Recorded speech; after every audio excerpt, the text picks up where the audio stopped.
Working with someone that you know is innocent and who has a sentence, it's difficult work emotionally. I'm Mary Evans. In this season of ReEntry Stories, we explore injustices within the criminal justice system and hear from exonerees who are reclaiming their lives. Support for ReEntry Stories comes from the Montgomery County Office of Reentry and the Eichelberger Center for Community Voices at WYSO. The Ohio Innocence Project, or OIP, is a nonprofit dedicated to helping wrongfully convicted individuals in Ohio. Founded in 2003 and based at the University of Cincinnati College of Law, the OIP works to identify and exonerate those who have been convicted of crimes they did not commit. Tara Rosnell is the chair of OIP's Board of Advocates. Hi, sure, Mary. My name is Tara Rosnell. I am an attorney, and for purposes of this interview, I am a board member of the Ohio Innocence Project and do some pro bono legal work for them in terms of investigating cases and helping to prepare them for litigation. And what got you started on that mission? Well, in 2018, I retired from my job at Procter & Gamble, where I worked for 28 years as a corporate attorney.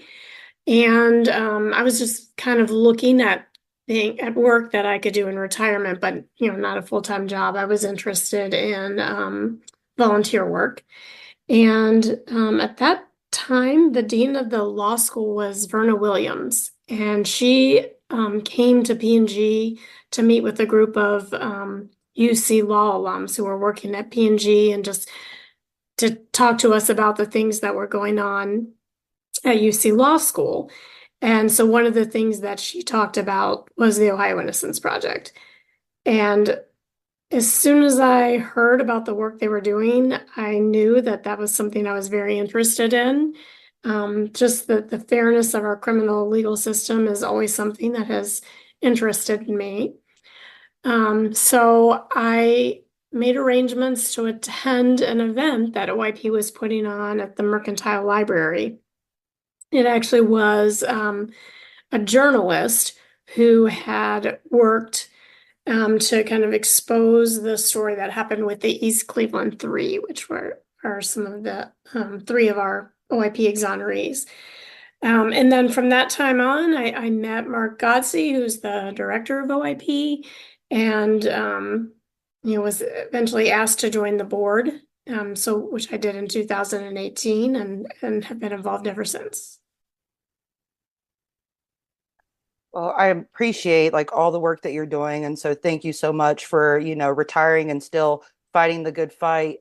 Has there been many challenges, which I know there probably has been, but if you could just give the listeners maybe some examples of some of the challenges that you may face when doing some of this work to exonerate individuals. Sure. So one challenge, I guess I'll say, is financial. Just because OIP is a small nonprofit. They are a part of UC Law School, but they are, and they do have they were started by a donation, a very large donation from Dick Rosenthal. And so that is part of the funding, but the rest of the funding is just raised through private funds. And that's one of the board of directors, kind of our chief mission. And just like with all costs, the costs of investigating these cases has gone up over time. I think when OIP was first started back in 2003, a lot of the cases were kind of low-hanging fruit, I guess I would call it. Maybe there was clear DNA evidence that existed and that if tested would point to the correct person who committed the crime. But now, after 20 years of working, fewer of our cases are DNA cases, and more of them involve extensive investigation. And so we hire investigators for that work.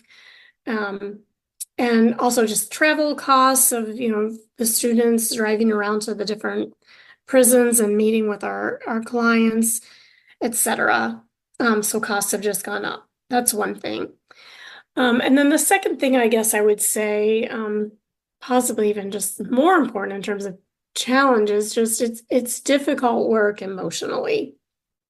So there are times when um, we think that it is clear that a particular client has not committed a crime, but we're not able to find new evidence, or we're not able to find what we need, especially in cases where they may have taken a plea bargain.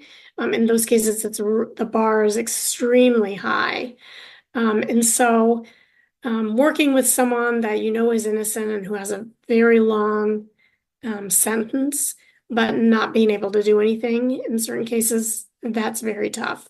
And that's one of the roles of the board of directors is, I think, to kind of be a sounding board and be emotional support for the staff attorneys who work for many years. And um, our average case can take about 7 years.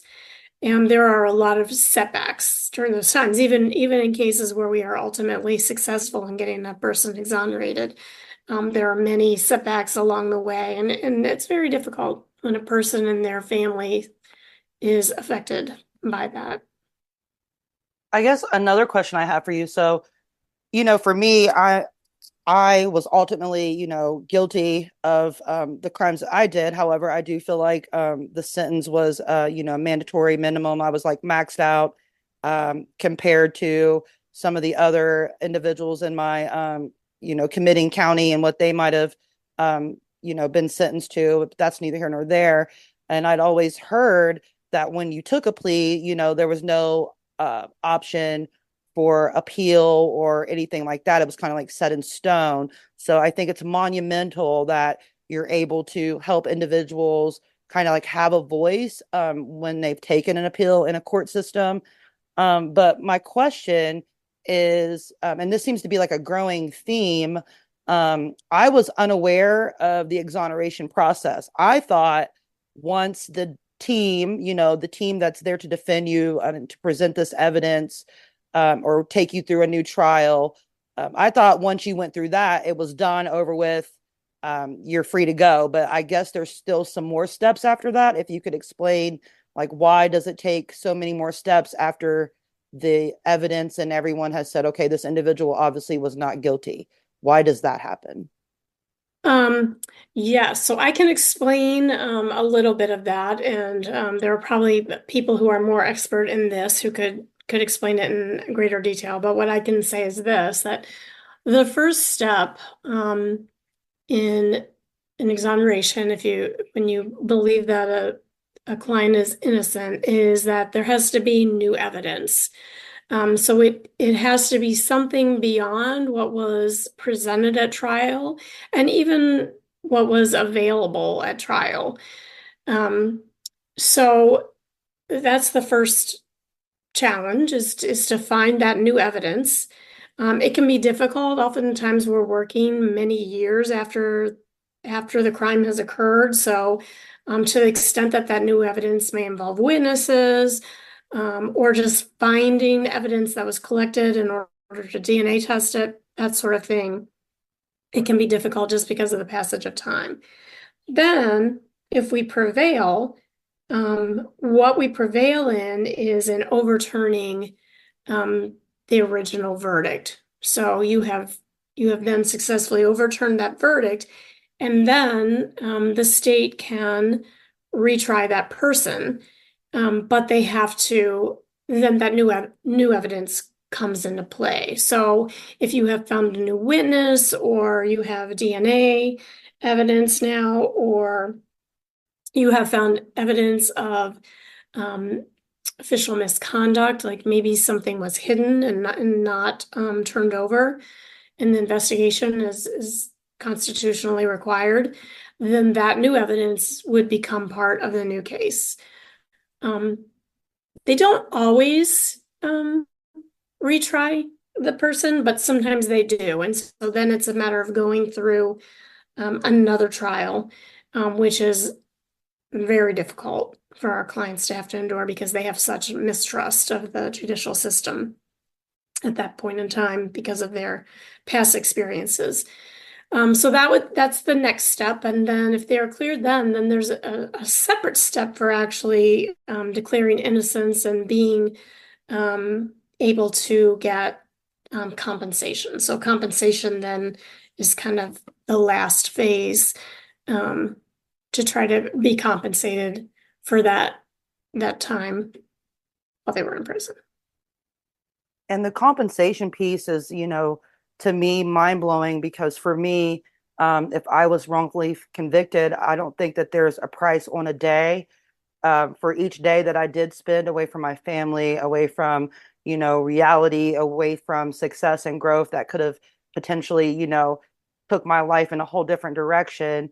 Um, so I don't know I mean, maybe you can answer this. How do they come up with a specific number? I've heard, some people you might have, $2.3 million compensation. But then you have some people that have, 50 some $1 million compensation. So is it based off the length or is it based off of the crime or, how do they determine what they're asking for?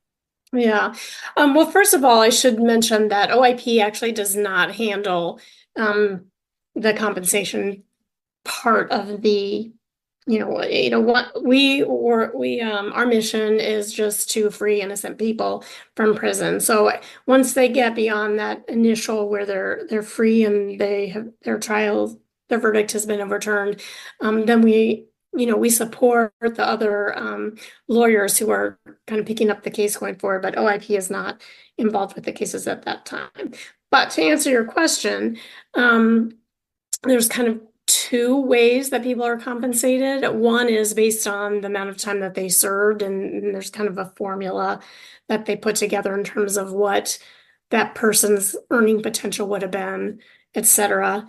And then there's a separate process for if there was official misconduct in the case, and that's kind of a whole different process and different formula. So it can be very different, but what you said at the outset is very true. I mean, in fact, there is no way to compensate somebody for the loss that they have endured, and that is one thing that you'll really hear our exonerees talking about is there's no way to replace those years of their lives when they would have been getting started in their careers, when they would have been, getting married or having children or raising their children if they already have children.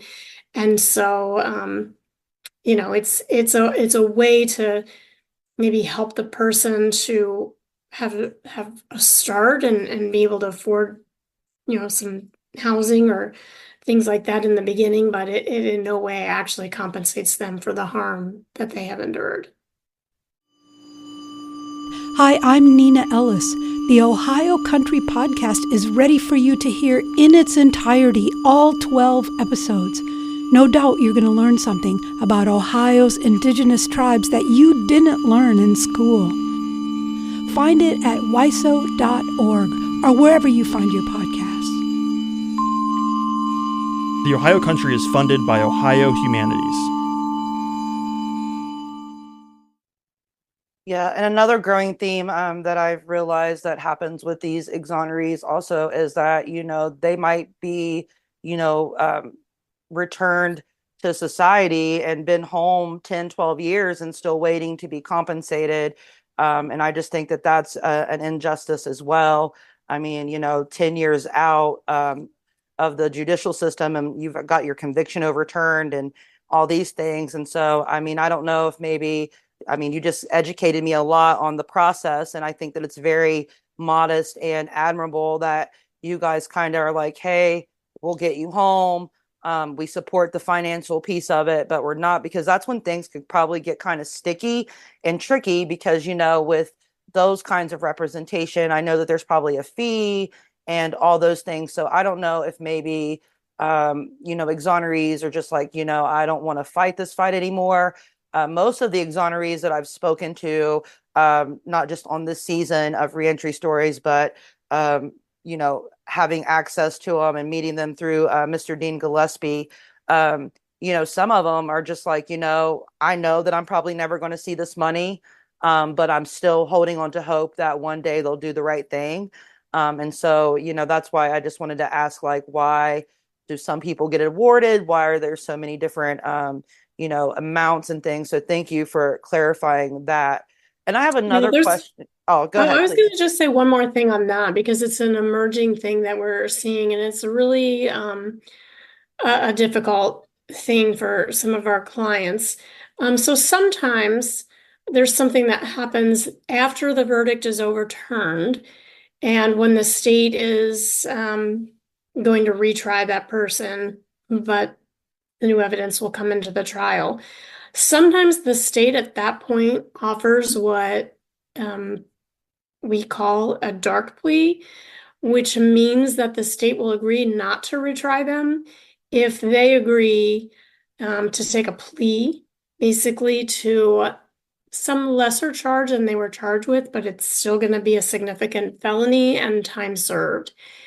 And sometimes some of our clients have agreed to those kind of pleas because they are so fearful and have such distrust in the system.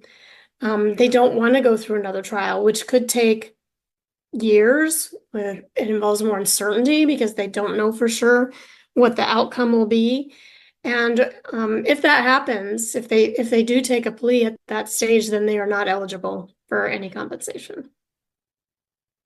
Oh, wow. So even if there's new evidence put into play and it's, substantial enough that we know that if we did go to trial, but I understand kind of like the angle that Ohio Innocence Project takes because of me being a system impacted person, you guys just genuinely want the best for the exoneree. And so if they are fearful, you're not going to push them to do something that they don't want to do.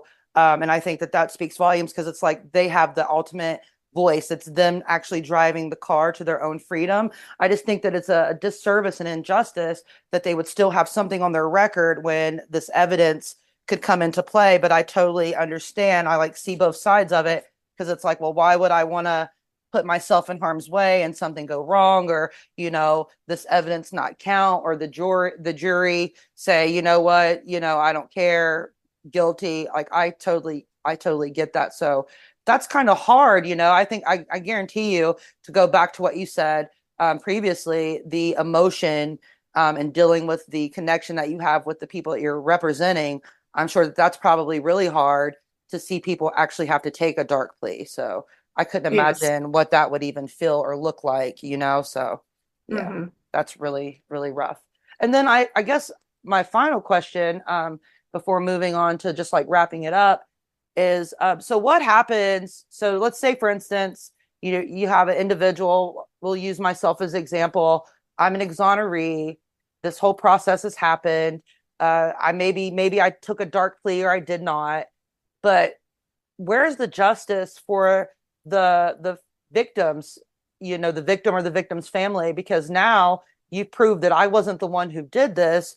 Does the state then go and try to find who does it, or does it just kind of like, okay, we got it wrong, this wasn't the person, and they never go back to try to find the person who actually did it? How does that work? Yeah, that's a great question. Um, and it's true.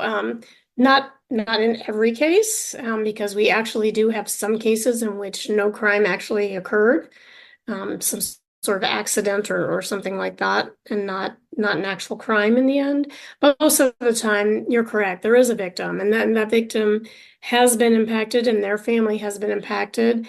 And when the wrong person is convicted, that is not justice for that victim and for their family, in addition to obviously not being justice for that wrongfully convicted person. So one thing I'll say just as an aside is that is one thing I love about the mission of OIP, is that in addition to trying to get people out of prison, OIP does a lot of work in trying to prevent wrongful convictions, and for this being, one major reason. And so they work a lot on, well, there's a book written by Mark Godsey called Blind Injustice, which goes through kind of 8 causes for wrongful conviction. We do a lot of education with Ohio universities. Pierce Reed does this work. We call it OIPU. And so they have chapters set up at universities all over Ohio, and they teach about this, and then the students put on at the end they put on a presentation for people in the community to understand how wrongful convictions can happen and how they can be avoided. So, for example, recently OIP was successful in having all custodial interrogations recorded. That protects the police, and it also protects the person who's being interrogated to make sure that, the conditions are fair and not oppressive under which that interrogation is happening. So that's an aside. But back to your question, sometimes actually OIP is successful in figuring out who the person who really did it is. That has happened, especially in cases with DNA testing, that, it comes back to the person who is actually responsible for the crime. And in that case, the state can then go and pursue the evidence against that person. Other times that does not happen. And then it just depends. I mean, the state, they do try to continually solve cold cases, but the longer you are, I mean, these cases take so long to get through the system that oftentimes, the evidence just may not exist anymore. You may not be able to find the witnesses or to find the evidence, or evidence has been lost or destroyed through the course of those years. And then they're not able to do that. And then I guess my final thing to kind of engage with you is, say, for instance, you have some attorneys who may be listening right now, and, they're retired and they want to, do what's right. They want to have, they want to help other people kind of navigate through the judicial system and, work on these things. What kind of advice would you give them? Well, if for people who may be interested in OIP in particular, there are things that people can do to help. I mean, engaging with us on social media. It's the Ohio Innocence Project on Facebook and X and Instagram. You can attend our events, which take place throughout the state and throughout the year, to learn more about it. If there is a OIPU presentation in your area, attending those sorts of things to learn about it, attending or giving money to our annual fundraiser, of course, is always appreciated. So those are some of the ways to help OIP. Or if you're involved in your business or a school or a religious organization, you can ask an exoneree to come and share their stories with your group and help raise money through listening to those stories. But there are also other great organizations in Ohio. The Ohio Justice and Policy Center comes to mind. You can help people get expungements or things like that. So there's a lot of great ways to be involved, and through the Ohio Bar Association also you can find out what some of those are. Well, I thank you so much for your time and explaining these processes. And I hope that people are listening. You can go to the Ohio Innocence Project .org. It's located in the University of Cincinnati's Law Department. Mark Gotze is the director, an amazing individual. I've got to speak to so many exonerees throughout this journey. And, thank you, Tara, for explaining your role and why this stuff is important. And I'm just hoping that more people can get involved. And if you're interested in helping to, fund, there's ways to donate. You can always visit their website. And thank you so much.